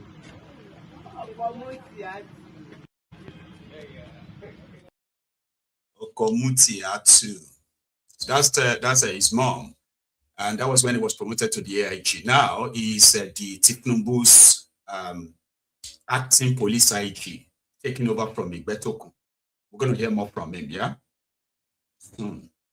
However, Kalu himself hosted the APC governors, I think, yeah, APC governors, to an iftar, which is the breaking of fast inside the asshole rock yesterday. And he used the opportunity. It's not reading speech, so this is going to be called in his elements. He used that opportunity to tell everybody, the governors especially, that Nigeria has come out of the dark era, the time of uncertainty. The economy is better now. The country is safe. A lot of things going on. So therefore, he urged them to help the poor, like Zulum is doing in Borno. okay, giving food to the poor. They should do same. They should create, which most of them are just there in their own supposed bubble, not the reality. So everything is fine. If you can't see it, it is simply because you choose not to. You get that now. It's down. The food inflation is coming down. The what else? Local governments are getting more money. All these are not true. Or you see, when they continue to repay me in 2023, yeah, the unemployment, the unemployment number in Nigeria then was put at over 60%, but it was that much. So they start from unemployed. But the government of Bokwari at the time at like over 44%, which is also not true. Government figure. Same figure is applied to it. But what did Tinubu do when they come in? They rebase the whole number. They sack the fixing this propaganda in a way that they would have no weight within their circle, right? MBS cannot be releasing facts when they want to make sure that they are the ones who determine the fact. What is fact? Tinubu and his gang, they cut down unemployment from over 70. What was the criteria? They said if you are, by any means, running an errand, for example, that you are earning, people give you money, that it is not a full-time job, but somehow you are still earning something that the system is not capturing. You get that now? So they said, well, they are going to capture everybody. Woman with the sell pepper, woman with the grind pepper, the one that is, they put everybody together and they say, these are employed people. While they have always been captured. Then the number just dropped without creating a single job. Unemployment dropped in their book. But outside here, you know the reality. Similarly, they said that the poor people in Nigeria, the poverty, this and that, how are they rating it? Oh yeah, they are giving them money now. Government is giving them pocket money. So because of that, they have reduced poverty. They rolled down fake figure, which is the danger in that is that you will not be able to actually address the problem. You get it? It's like you packing your own scripts. You will never be able to learn from your mistakes and build on that. No, you will be living a bubble, a lie. That's what Tinubu and his gang are doing. I'll show you. He was addressing them yesterday. This was yesterday evening, after the breaking of fast.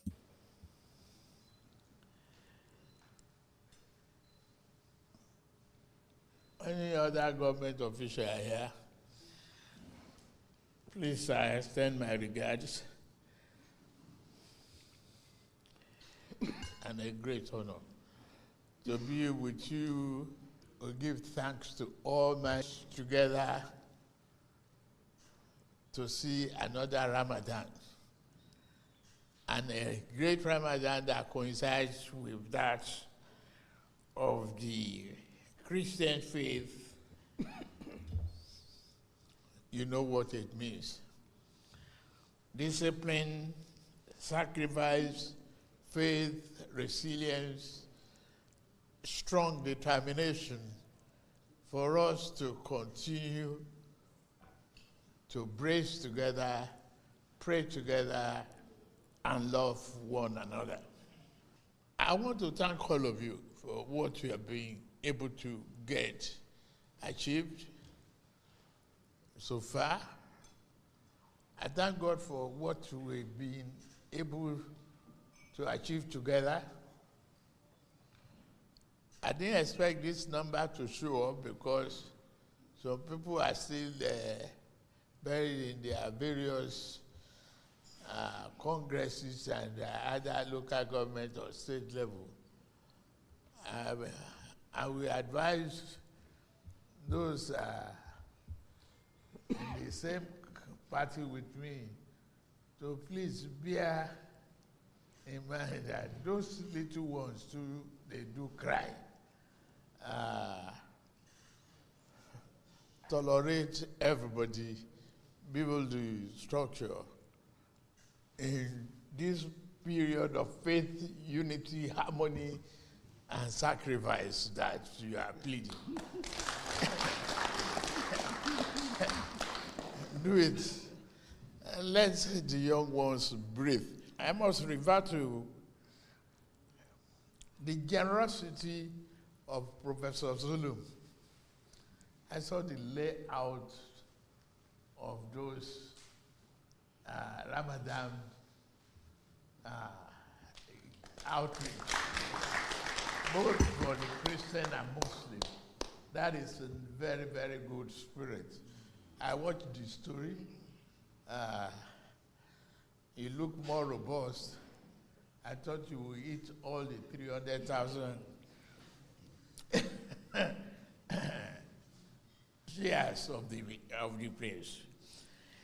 To all of you, I'm very, very grateful because we've seen progress. We've seen commitment to duty. But please, I appeal again, let's go further to embrace the downtrodden, the young ones, and all the supporters, be all encompassing, and let's spread the development opportunity across to the grassroots. The local government and your efforts. I've seen a lot of progress being made in the states. I can't commend you enough.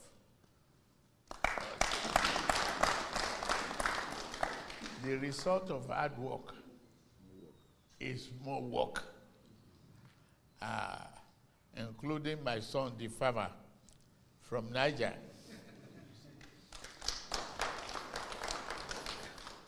There are a lot of complaints and commendations coming from all angles. They will come from this at me too. But as long as we brace together and we move together and determined to rescue this country, the best is yet to come to Nigeria. We're out of the wood. We are out of the dark tunnel of uncertainty. The economy is showing up. Let's help those unemployed.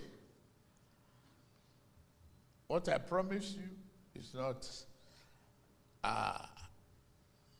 to be postponed. We will establish state police to combat the insecurity. Start looking around you. Thank you very much. We are not in the chopping, PDP, chop. Funding strategy creates long-term money, change the physical confusion between monetary policy and physical policy. Be accountable, renew, block the loopholes, untighten the bottlenecks, make reprocessing accelerated processing, answer questions, timely calendarization of money and treasury notes, and build the nation. Come on, they don't. And the calendarization of money and promissory note. I mean, a treasury note. Call you. Anyway, so yeah, he's gonna give you state police. I'll give you state police before I go. I'll give you electricity. I'll give you local government autonomy. I'll bring prosperity. I'll help the liquor, call you. Right. Meanwhile, there's some group of people who are currently working to ensure that the parties like ADC, Labour Party, and few others are deregistered by INEC. They are waiting on the court to rule on that soon. I think it's going to be 24th. I don't know. But listen, there are those working to deregister the opposition parties before the 2027. I don't know if that's going to happen or not, but just so you know. Group, we had approached the court in a bid to seek clarification and interpretation of some sections of the Constitution as it relates to regulation of political parties. And our intendment is just to contribute in enriching and expanding our electoral jurisprudence. And we felt that INEC should be up and doing, and we practice or we operate a constitutional democracy, which every entity, bodies, authorities are expected to carry out the operations according to the provisions of the Constitution. And as a country that also runs the rule of law, we are really worried that INEC seems to be wanting to choose and pick which political parties to apply the law. If they could apply the law 4 years ago, 5 years ago in 2021, and they registered 74 political parties, so why are they not applying the law now? And these are the issues. So we expect that at the end of the day, the courts have to decide one way or the other if INEC have acted dutifully or otherwise. And that is that we take it from there. But we are happy that this is really going to enrich our electoral jurisprudence. That is why we are in court. Thank you very much. My name is Honorable Rufire Ibokwe. I'm the Chairman Board of Trustees of the National Forum of Former Legislators. And these are my members, you can see. Thank you. Application challenging some of the issues we raised. That issue has been taken and is now adjourned for ruling on the 24th of March 2026. The constitutional summons was filed in December last year, but after a careful review, we noticed there are other political parties such as Accord Party, Action Alliance, APP, Zenith Party. They are also in breach of the Constitution. So it was on that basis we noticed, that breach we noticed. We now apply to join them, and that application for gender will be taken on the 24th of March 2026. That's all. So, we are opposing their application to join us, to bring us, to join us by way of amendment, bring us in. And we are seeking the leave of court to file further affidavit in support of our counter affidavit. That was the only issue that was taken today, and that's what was argued today. Why we are opposing join them? Well, you see, you ask yourself, where we find ourselves today. We should allow political parties to grow, and we should allow opposition to breathe. So, if any cunning way, any method of erasing all opposition parties must be fought with every power that we have. It must be fought. I'm not a politician, but if we need a better Nigeria, opposition must be allowed to breathe. Yeah, thank you, sir. Yes. Like, what is going on? There are those who are working overtime to ensure that by the time you get to 2027, there will be no opposition to Tinubu anywhere. What are these guys even thinking? Oh, it is going to strengthen the electoral process of Nigeria, or is actually going to help you destroy everything you have been trying to destroy all this while? What is their obsession with what oppositions are doing? So much that they, before any election, they wanted them gone or completely bellicose for the man that they claim to be a political strategist. His political strategy is to neutralize opposition in a democracy using the power of the office in his tool initially, right? I just wish that the people can have the power to deal with them, the elected officials, directly, like they have done to this community chairman in Cross River State. They gave him money. They contributed money to renovate or rehabilitate their road, right? The community road. The guy collected the money, chop him. So the entire community gathered, track him. When they grabbed him, they tied him. Tie him. But they didn't just tie him, tie him and all of that. They tied him to the abandoned road project. This was in Cross River State, by the way. And he's on the...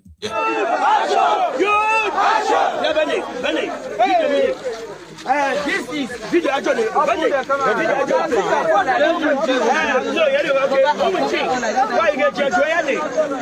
Chairman Ota, us you people so, it could be a brother, yes, we fago. How misappropriate is here for the force? I don't know. Now, the general chairman. And tell me, yeah, Menina, yeah, move your should be a Quego. Yeah, as warning. Yeah, I because a Monday, you're going by people. Yes, I didn't check out. You come at the hard one today. You do so.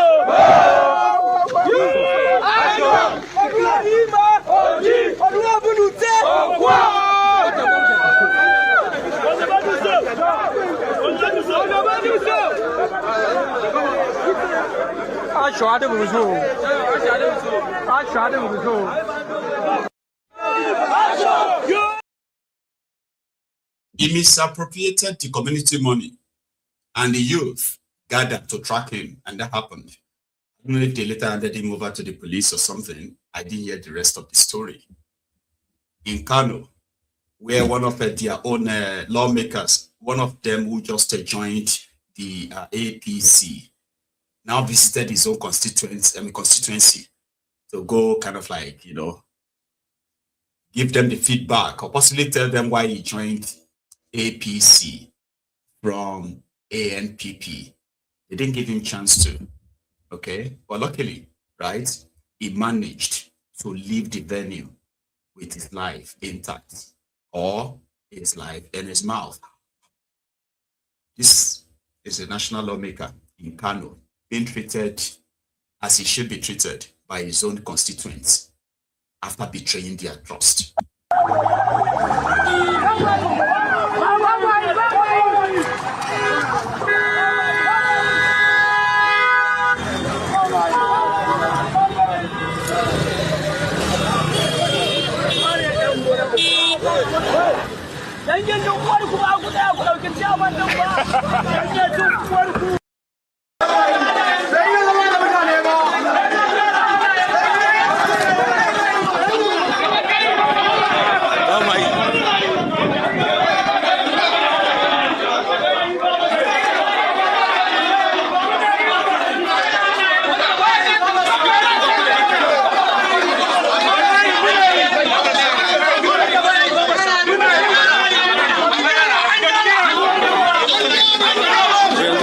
mutanen karamar hukumar tofa ne suke ta ba sa yi akan shugabancin da aka yi na local government na jam'iyya. Gashi an rasa yadda za a yi da kira ake nema a kwace shi, ana buƙatar a kawo ɗauki. Yanzu ba an tafi a kirawo jami'an tsaro, al'umma gaba ɗaya sun nuna ba sa so.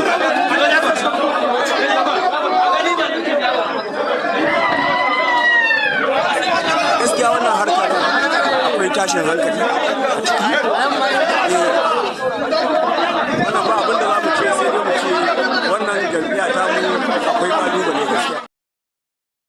Yeah, they were upset. They were angry.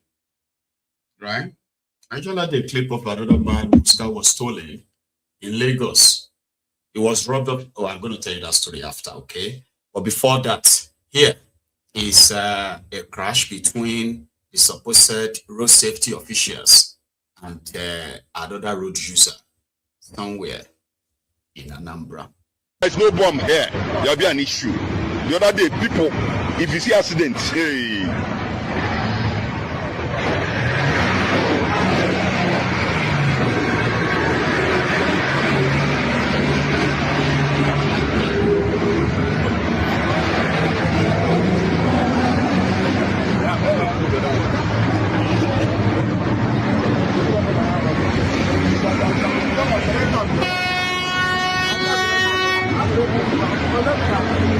That's a serious accident that happened along Bank Road. There's an issue here. The issue we have here is there must be a bomb here. If there is no bomb, people will be having issue here. The other day, somebody had a serious issue. The issue is that car hit the person, and the person, I don't know if he survived it. I think that guy will die. So what I'm saying is this: government needs to do something about this road. At least put a bomb here, the other side, and this side, so that any car that is coming from this place will slow down, because this is a junction. This is a junction. Please, let government act fast and know what. Okay, look at the accident that just happened here now. We just here. So please, let government do something about it. There's no bomb here. There will be an issue. The other NSCDC rather, not FRSC. They have too many names of different agencies, and all of them were actually supposed to be part of the police. Talking about the police. A man was robbed of his car, right? And then he spotted his car with the carjacker inside at Ojota. His instincts was to actually create a scene, which eventually helped him. But you have to be like mad to have done this. You know what he did? He saw his car and immediately jumped from his van and he jumped straight in front of the moving car. And people got the attention. Why? What happened? You want to kill yourself? Then he raised the alarm. And before you know it, the carjackers jumped from the car, dropped down from the car, and they were running away. They didn't steal his car today. Oh, do you understand me? Like you lost your car maybe a month ago or something. And then you're just walking by on the road, and then you found out, that's my car. No, that's my car. No, this is my car. Then you just reacted that way.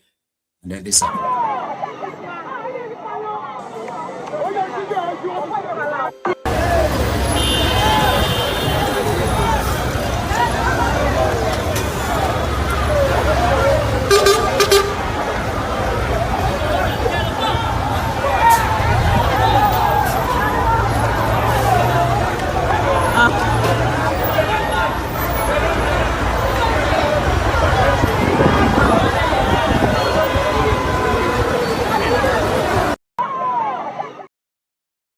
Was in Lagos.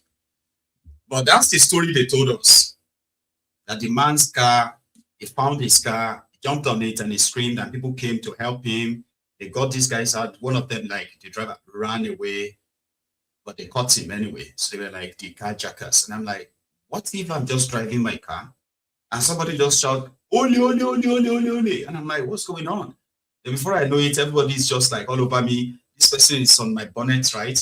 And I'm like, what's going on? Like, I have no idea. And in Lagos, they go, don't kill you before they ask questions. Fortunately. Yeah. Again, I do not have the concluding the story. But this one happened between another road user and a VIO officer in Jos, Plateau State.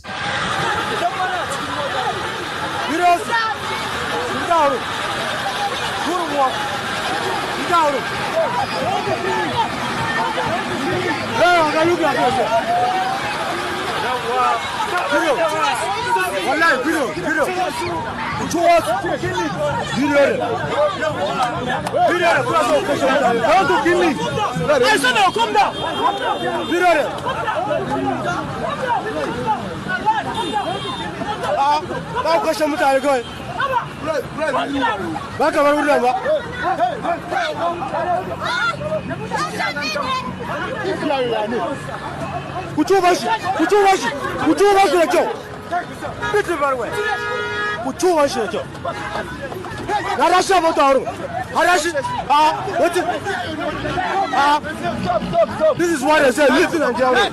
Leave the Nigeria road. Leave the Nigeria road. Leave the Nigeria road. Leave the Nigeria road. Leave the Nigeria road. Leave the Nigeria road. Leave the Nigeria road. Leave Nigeria road. Leave Nigeria road. Leave Nigeria road. It's Nigeria road. Wow. Eh? They are road safety officials. So people don't want them on the road anymore. The same road safety officials, the FRSC guys, there is a bill of theirs at the National Assembly. I don't know if you are aware, because they are working on getting armed. because of when they drag them like that, so they will be carrying guns like the police. They have a bill in the National Assembly now. If it passes, if it passed, right? Definitely you will be seeing the FRSC with guns. And they'll start killing Nigerians too. And begin to record their own casualties like others who have guns. This country. There is this Reverend Father Honor. He was invited to speak at a government event, I believe. And then he didn't miss his shot to say it directly to those who are responsible for all of this going on in Nigeria. And for how long? You will remember him. Here. Meanwhile, I am going to urge you to, if you haven't liked the broadcast, I mean, we are over 1,000 right now on YouTube, right? But we barely have 300 of us who have actually liked the broadcast. I keep begging for that. It is one of the most important, reason why you are here, right? So you can help me like the broadcast, okay? Well, listen to this. These are very, very bad times for our country, Nigeria. A number of people are now afraid that we are gliding gradually into a one-party state. I am one of those afraid. I said this in January 2024, not claiming to be a prophet or a social analyst, but from common sense. That whereas the previous government on the national level intimidated everybody and cowed everybody to obedience and to silence, it reduced opposition. The present one will pecuniarily cajole everybody into acquiescence. Gradually, all the parties, all the other parties are collapsing into one party. Well, it shouldn't surprise you, because this is the only country in the world that I know, as of the only one that exists, where elections are conducted on the tickets of parties. The name and picture of the candidate does not appear. And that candidate carries the banner of his party, they call him flag bearer, and that party wins the election, he gets into the position and changes his party and remains in power. Obera.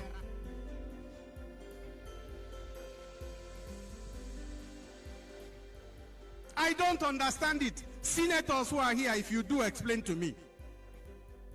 We elected a party whose flag bearer is this, and you are no longer happy with the actions of that party. Leave the party and leave the office and campaign for another position. That would be what I regard as legal. But that is not the main problem. One party is not our problem. If we maintain a system of government where there are checks and balances, and a Kudoku party, I have always said it publicly many times that in Nigeria we don't have political parties based on ideologies. We have platforms for getting into power, remaining in power, having access to public funds, and sometimes for some of them there are platforms for avoiding prosecution after embezzlement. For some, there is no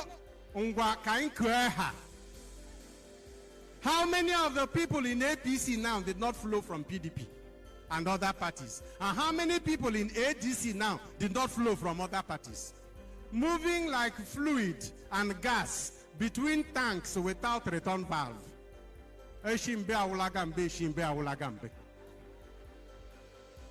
This is taking all of us for a ride, and we line up in the afternoon to vote for you. But that is not the worst problem. The worst problem is that there are no longer three arms of government. There is only now one arm of government, the executive. The executive has sucked up both the judiciary and the legislature. Legislators here, prove me wrong. Prove me wrong if you can stop the borrowing of some 40-something or 80-something trillion that is already budgeted to finance the budget deficit now. Prove me wrong if you can insist on the electoral reform that will make our votes count. Prove me wrong if you can say no to the decisions of the executive. Not even local government councillors who can oppose the chairman. But she tried to he said, I'm representing my people. Of your people to there. Abri your people to there. Je jumi hene in River State. Oto Drijesu.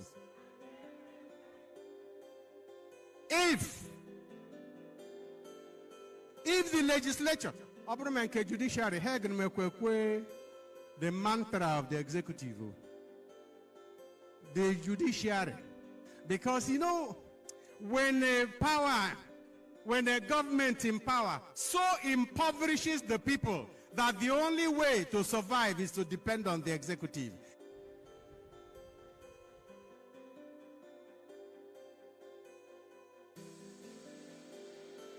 These are very, very bad times for our country, Nigeria. A number of people are now afraid that we are gliding gradually. Afraid to speak, or they are filling their mouth with the goodies that, or the crumbs that is coming from this executive, the executives. Anyway, I am going to round it up now and call it a night. So thank you very much to those of you who have been here in the last 2 hours. Or if you haven't really liked the broadcast, right? Please do. Okay. So I'm going to see you another time. But remember, okay, if you enjoyed this chat and you want to see more, then you need to subscribe to Maiyegun's Diary Politico. Set your notification on. Check it. I actually urge you to check your notification settings, okay, on that YouTube. Right? And thank you very much for always being around. I would say everybody should enjoy the rest of the evening and a wonderful night to the rest of us. Odaro.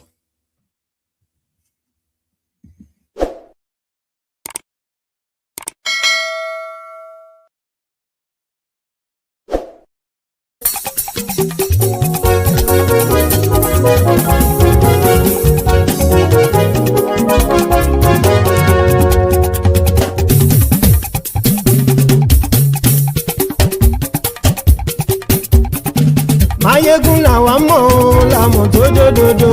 Maiyegun Diary, Maiyegun #1. Maiyegun làwa mọ̀ làmọ̀ tó dòdòdò. Maiyegun Diary, Maiyegun #1. Maiyegun ti dé o, ọ̀rẹ́ ara yìí. Maiyegun Diary, Maiyegun #1. Lórí Facebook, lórí YouTube. Maiyegun Diary, Maiyegun #1. Gbogbo bó ṣe ń lọ ni Maiyegun já wa sí. Maiyegun Diary, Maiyegun #1. Àṣírí ọ̀jẹ̀lú kì í bò níbẹ̀ o. Maiyegun Diary, Maiyegun #1. Bó bá ṣe eré àní Maiyegun máa wí. Maiyegun Diary, Maiyegun #1. Ó sì tún ṣe eré wàá gbọ́ níbẹ̀ o. Maiyegun Diary, Maiyegun #1. Maiyegun Diary, Diary Politico. Maiyegun Diary, Maiyegun #1. Godfatherism kò sí lọ́rọ̀ Maiyegun. Maiyegun Diary, Maiyegun #1. Ẹ farabalẹ̀ sẹ́ o kẹgbọ́rọ̀ lẹ́nu o. Maiyegun Diary, Maiyegun #1. Àní Maiyegun làwa mọ̀ tó dòdòdò. Maiyegun Diary, Maiyegun #1.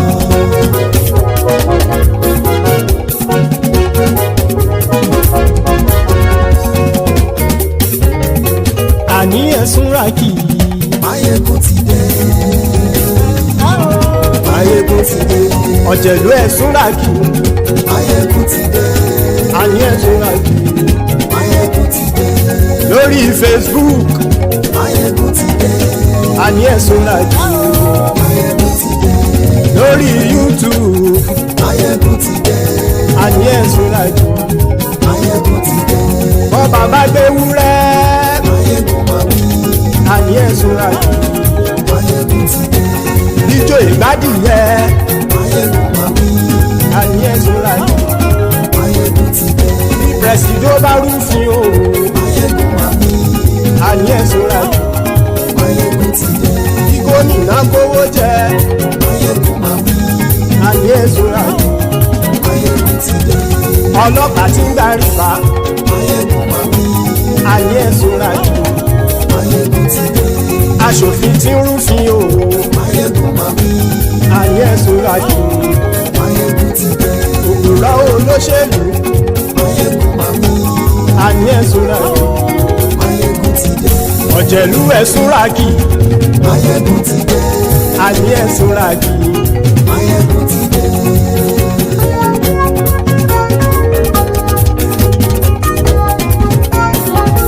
Maiyegun ti dé. Gbogbo ọ̀jẹ̀lú ẹ̀sùn ràgì. Maiyegun ti dé. Gbogbo ọ̀jẹ̀lú ẹ̀sùn ràgì. Ṣùgbọ́n ní bá ti ṣe èyí tó yẹ kí wọ́n ṣe, ọmọ bá dèrò ní fi wọ́n níran o. Maiyegun ti dé. Gbogbo ọ̀jẹ̀lú ẹ̀sùn ràgì. Maiyegun ti dé. Gbogbo ọ̀jẹ̀lú ẹ̀sùn ràgì. Ṣùgbọ́n ní bá ti ṣe èyí tó yẹ kí wọ́n ṣe, ọmọ bá dèrò ní fi wọ́n níran. Wọ́n fowó bẹ́ẹ̀ o. Maiyegun ó sọ pé wọ́n ò bẹ́ẹ̀. Wọ́n fowó bẹ́ẹ̀. Maiyegun ó sọ pé wọ́n ò bẹ́ẹ̀. Oníkan ṣáàtì ṣe èyí tó yẹ kí wọ́n ṣe fáwọn ará ìlú tó gbé wọn débẹ̀ o. Maiyegun ti dé. Gbogbo ọ̀jẹ̀lú ẹ̀sùn ràgì. Maiyegun ti dé. Gbogbo ọ̀jẹ̀lú ẹ̀sùn ràgì. Ṣùgbọ́n ní má ti ṣe yìí tó yẹ kí wọ́n ṣe, ọmọ bá dẹ́rọ̀ ò ní fi wọ́n níran. Kì máa yí ṣe eré, ọ̀rọ̀ yìí kì í ṣe ẹ̀fẹ̀. Kì máa yí ṣe eré, ọ̀rọ̀ yìí kì í ṣe ẹ̀fẹ̀.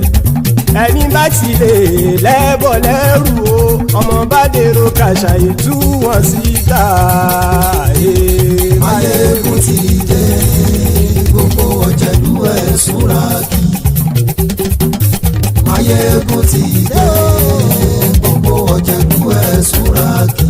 Ṣùgbọ́n ní bá ti ṣe yìí tó yẹ kí wọ́n ṣe, ọmọ bá dẹ́rọ̀ ò ní fi wọ́n níran. Tẹnitẹni ọmọ Maiyegun ọ̀rẹ́ ara ìlú mọ̀mọ́ ni mo fọlọ́run ṣọ́ ẹ̀ bá kìlẹ́bù. Lóòótọ́ olódodo ìlú ọ̀tá ìlú mọ̀mọ́ ni ìwọ ṣá máa ń ṣọ́ra kò sì mọ́ bẹ̀rù. Bọ́tà ń lè rí bóníṣègùn lé káwọn mọ̀mọ́ fi ṣera wọn ni ó ti dẹrùn tí wọn ò gbọ́dọ̀ sì mọ́ bẹ̀. Èèpo ọ̀gọ̀ lọmọ bá dérò tàjẹ́ ò gbọ́dọ̀ jẹ́, ó ti jọba lórí àbínú ẹni kò sì mọ́ fòyà.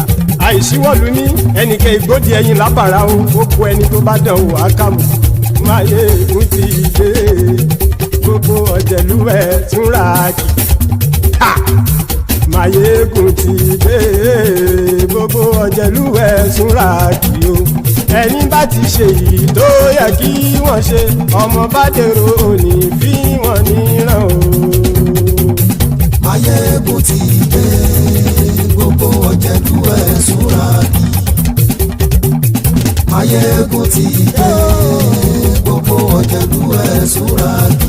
Ṣùgbọ́n ní bá ti ṣe yìí tó yẹ kí wọ́n ṣe, ọmọ bá dẹ́rọ̀ ò ní fi wọ́n níran.